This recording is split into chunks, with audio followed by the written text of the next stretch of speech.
بسم الله الرحمن الرحيم اللهم صل على سيدنا ومولانا محمد وعلى ال سيدنا ومولانا محمد وبارك وسلم وصل عليه رب زدنا علما رب اشرح لي صدري ويسر لي امري واحلل عقدة من لساني يفقهوا قولي. پرون سبق کې موږ دا خبره کړې و چې د استطاعت دوه معنی دي. یو استطاعت په معنا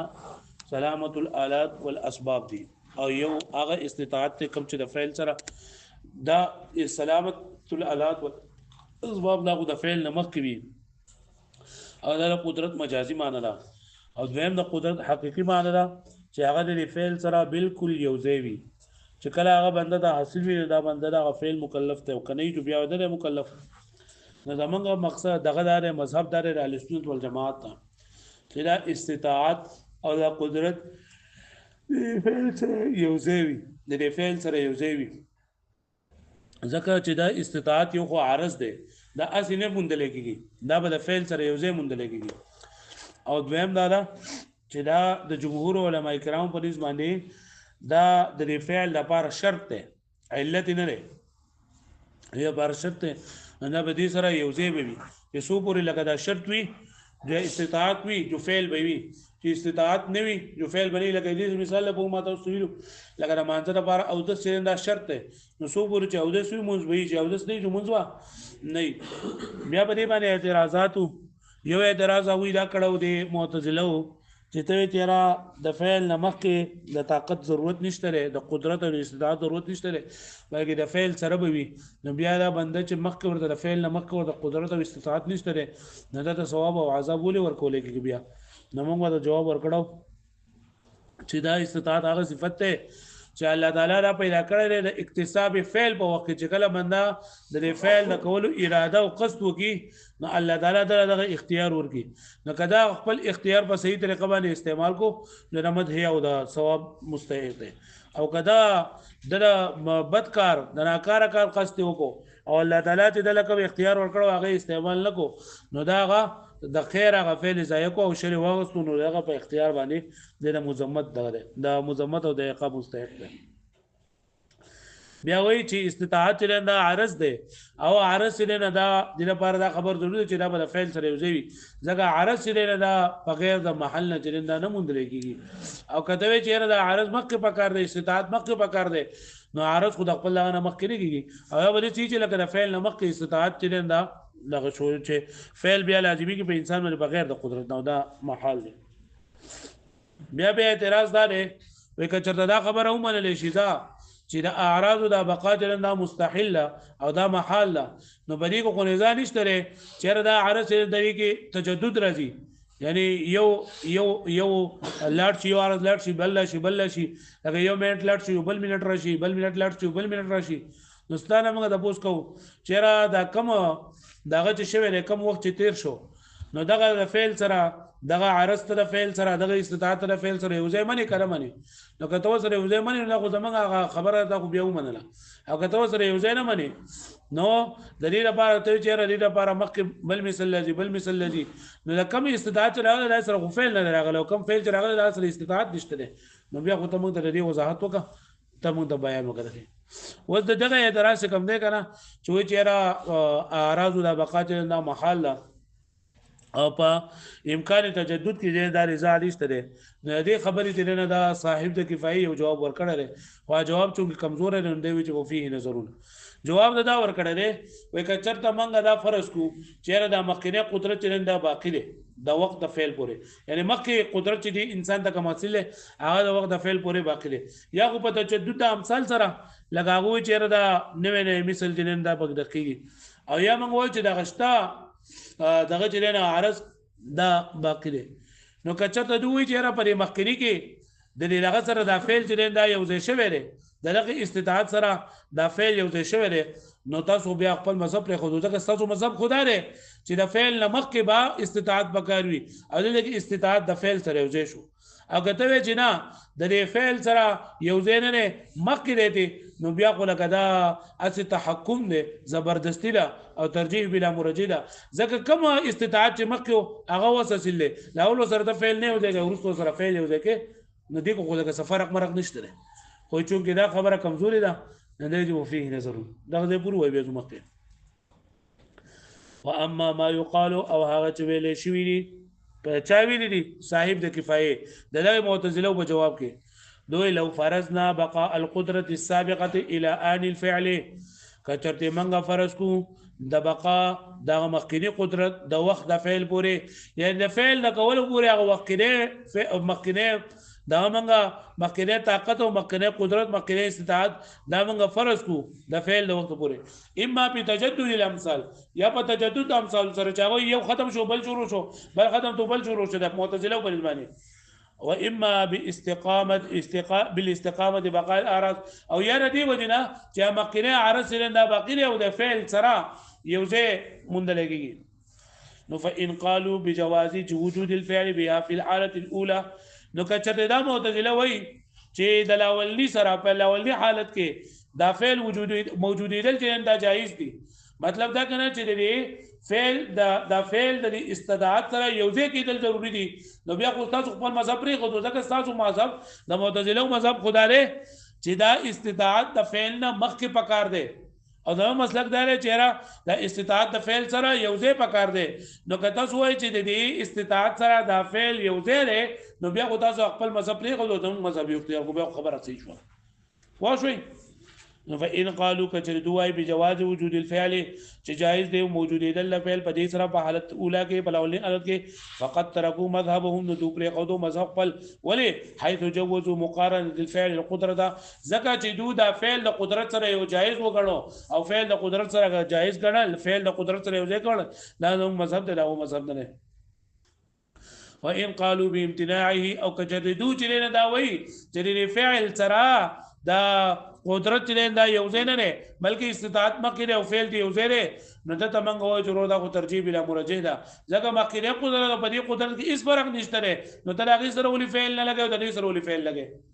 لکه پوه شوي وان قالوا كجردوا بامتناعه فامتناع د سره چې دا منري لازم التحكم والترجيح بلا مرجح نو لازمي تحكم څه ته ویل کېږي دعوه بلا دلیل ده او ترجیح بلا مرجح اذ القدره بحالها ځکه دا قدرت په خپل حال باندې لم تتغير دا بدل شوی نه ولم يحدث فيها معنى او نوې معنی به کوم نه پیدا شي لاستحاله ذلك على الاعراض ځکه چې په اعراض کې دا یو ځای نه بل باقي دا محالي فلما صار الفعل فيها في الحاله الثانيه واجبا وفي الحاله الاولى ممتنعا نو د سوجنا په دوی چې په اولنی حالت په دویم حالت کې چې دا فعل واجب دی او په اولنی حالت کې چې دا فعل ممتنع دی یعنی ترجیح بلا مرجح د چې په یو کې شته په بل کې نشته نو دې سوجنا لکه پوه شو به باندې وفيه نظرون سره پیر صاحب دا خبره کوي چې دې صاحب د کفایه چې رقم جواب ورکو کنه نو دا جواب چې نه پرې کې لږه کمزوري ده په لاول خدا شق اول دغه ځکه چې هغه دا خبره چې ده کنه هغه واجب نه ګڼي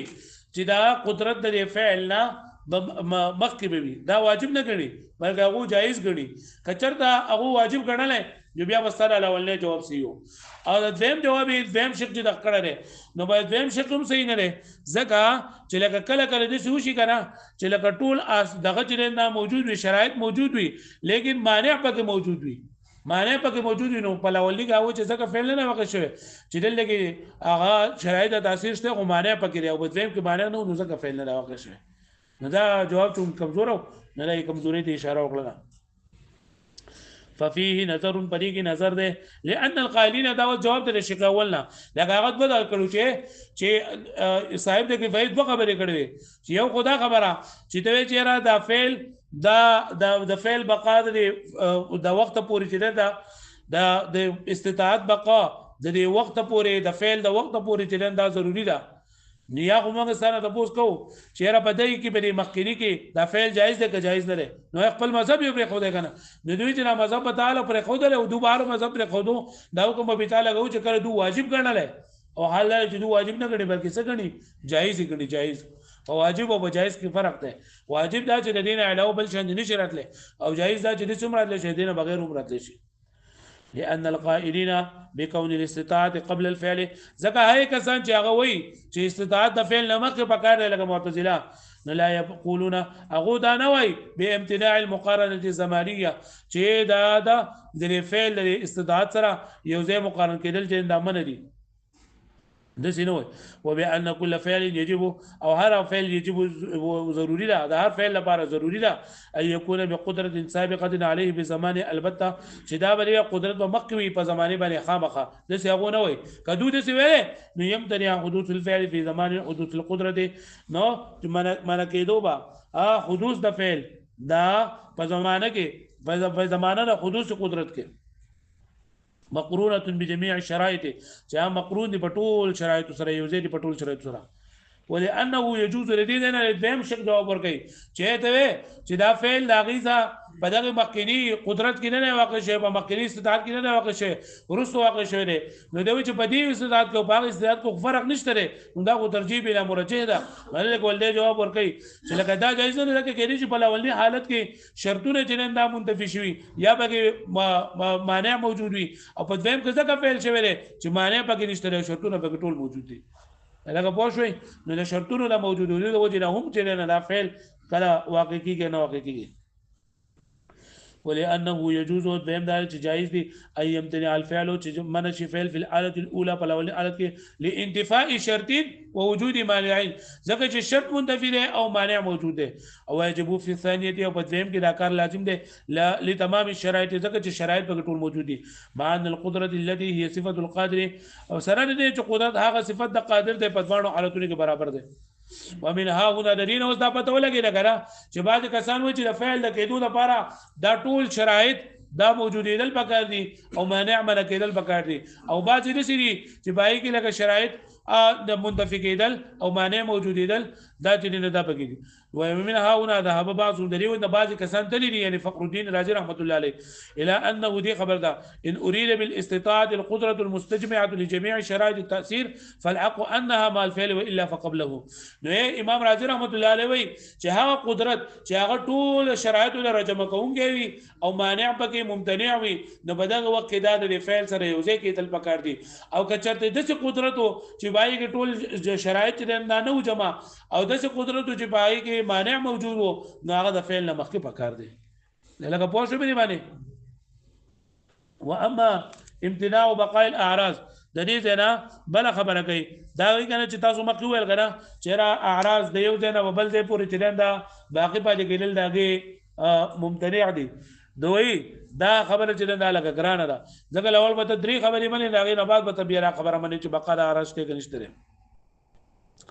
واما امتناع بقاء الاعراض او هر چې منع کېدل دي د اعراض د باقی پاتې کېدل چې اعراض د بقا غیر نشته فمبني على مقدمات صعبه البيان نو دا مبني نه په داسې مقدماتو باندې دغه بیان مشکل دی او هغه سری نه ولې دا ده ان بقاء الشيء امر محقق زائد عليه چې ته بداوي کنه چې دا سیس جدا شي دی او د دې دا بقا جدا شي دی نو چې کله دې دا ثابت کو چې دا سیس جدا دی او دا بقا زائد شي دی نو بیا بالو موږ سره خبره منو او دا خو لکه ثابت دي نشي پوښوي دویم وانه يمتنع قيام العرض بالعرض دا دویم نمبر دار چې دا به دا خبره لول ثابت دی چې لکه عرض دا عرض دی او په عرض قیام د عرض په عرض پورې محل دا خبره به ثابت دی نو پس تاګه نه بیا وي او دریم نمبر دا و انه يمتنع قيامهما معا بالمحل او د دې دوانو د عرض دا به ممتنع په دوانو دغه په یو محل کې داغه قائمېدل د ممتنع وي ولما استدل القائلون بكون الاستطاعه قبل الفعل وی کنه چې کم کسان چې دا خبره کوي چې لکه د فعل نمخ کې چې نه دغه پکار دی د فعل نمخ کې استطاعت پکار دی نو هغه وی چې د فعل نمخ کې هغه استطاعت پکار دی کم چې لکه استطاعت به معنا سلامت الالات والاسباب دی او کم کسان چې دا خبره کوي چې د فعل نمخ استطاعت پکار دی وای کله فعل نمخ استطاعت موجود نشي نو بیا ولکه کافر د بلی کفر باندې سزا نه ملويږي دی مکلف بالایمان په ځکه چې دا آلات برابر دي اسباب برابر دي دی ونه لري یا د بل سره نو وای چې کوم دغه چې پای باندې انسان دقیق راغت سلامت الالات والاسباب دي مطلب یو سړی ونه لري د دماغ آله برابر نه ده د فکر کولو آله برابر نه ده نو د انسان باندې صدقه نشته پوه شو یا د نابالغ دی نو بل باندې هیڅ قسم سزا نشته ده ولما استدل القائلون کله چې دلیل ولو کسانو قائلون چې وينکر بكون الاستطاعه قبل الفعل چې استطاعت به د فعل نمخ بان التكليف حاصل قبل الفعل چې مکلف کېدل دا حاصل د فعل نمخ ضرورت د وجه ضرورت دی خبرنا ان الكافر مكلف بالايمان چې کافر مکلف دی ایمان سره وتارك الصلاه مكلف بها بعد دخول الوقت او مصبر خودون کې چې نه دی مکلف ته پرې معنی رسول داخلو د وقت نه سله كينا فلو لم تكن الاستطاعه متحققه حينئذ وكتب بدغ وقت استطاعت دا متحقق نه نو لازم تکلیف العاجز نو بیا لازم کیږي دا عاجز مکلف کول وهو باطل دا خبر سره باطل نو اشار الى الجواب جواب د اشاره ور چې دا استطاعت د فعل لمق ضروری دی هغه سلامت په بمانه سلامت الالات والاسباب دی ويقع هذا الاسم او واقع کې دا اسم يعني لفظ الاستطاعه على سلامه الاسباب والالات والجوارح كما في قوله تعالى ولله على الناس حج البيت من استطاع اليه سبيلا چې الله پاک د بار لازم دی په خلکو باندې زیارت د بیت الله شریف هغه شاغ استطاعت لري نو استطاعت مطلب دا دی چې دا سره د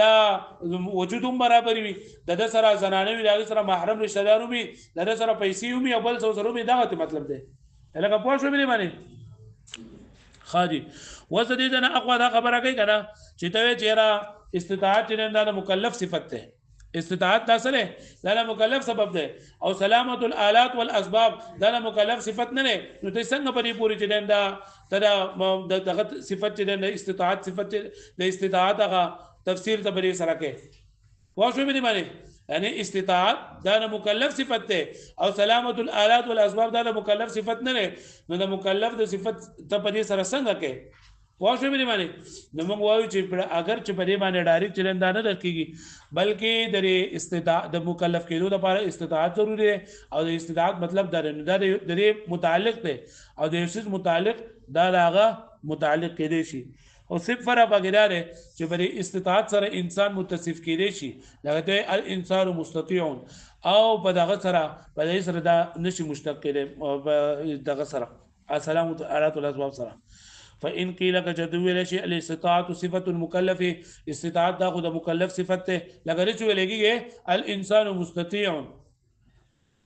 وسلامة الاسباب والالات ليست صفة له او سلامة الالات والاسباب دا لپاره صفت ده وكيف يصح تفسيرها بها نسنګ صحیح تفسیر دې په دې سره نو قلنا موږ المراد سلامة الاسباب والالات له چې مراد نه هغه اسباب سلامت د اسباب او الات دې لپاره والمكلف كما يتصف بالاستطاعه يتصف بذلك او مکلف لکه څنګه چې په استطاعت سره متصف کیږي دا شان بری سره متصف کیږي شي حيث قال لكي هو ذو سلامه الاسباب چې دا انسان دغه مکلف دا سلامه الاسباب والده الا انه لتركبه لا يشتق منه اسم فاعل يحمل عليه بخلاف الاستطاعه مگر صفه دلیل مرکب کېدو د وجنه چې دا ذو سلامت دا مرکب دی نو دی وجنه د دین اسم فاعل ولا صيغه ناراضي او استطاعت د دین اسم فاعل ولا صيغه راضي لکه مستطيع ولا شي ولکه بدای کې دا اسم فاعل ولا صيغه نشي راوسته لکه پوه شو مې باندې یاد بشي واړو